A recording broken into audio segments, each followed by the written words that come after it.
Last Friday, Senior Parliamentary Secretary Bayam King and I had a closed-door discussion with representatives from 30 nature and community groups, organizations, and IHLs.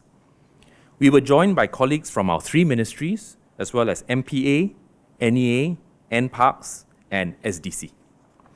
We discussed the next phase in managing the impact of the oil spill on our coastal habitats and marine life. We wanted to tap on their knowledge, specialist skills, and experience, and work together to deal with this more effectively. Several good suggestions were raised during this session, broadly around the following 5 areas. First, leveraging on networks of the various stakeholder groups to disseminate information so that they can help to update the public. Second, galvanizing the wider network of partners such as beach cleanup groups, nature kakis, and students, and mobilizing them for coastal cleanup and citizen patrol. Third, strengthening wildlife rescue and recovery processes by establishing communication channels, protocols, and education material.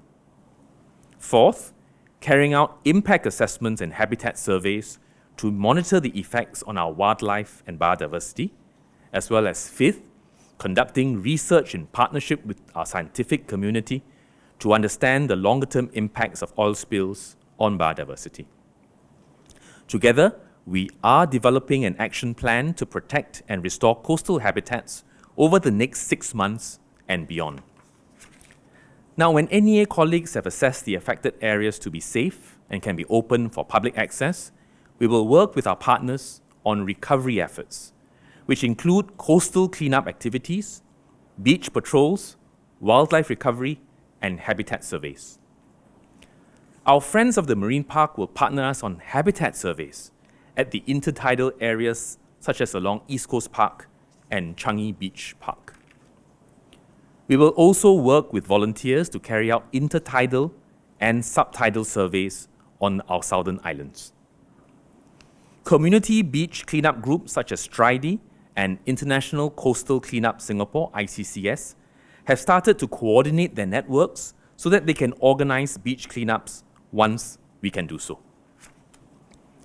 Our partners from Mandai Wildlife Group, Singapore Veterinary Association, ACRES, and the Sea Aquarium have a pool of veterinarians and have offered to support our wildlife rescue and rehabilitation efforts if we find distressed animals in the coming days, weeks, and months.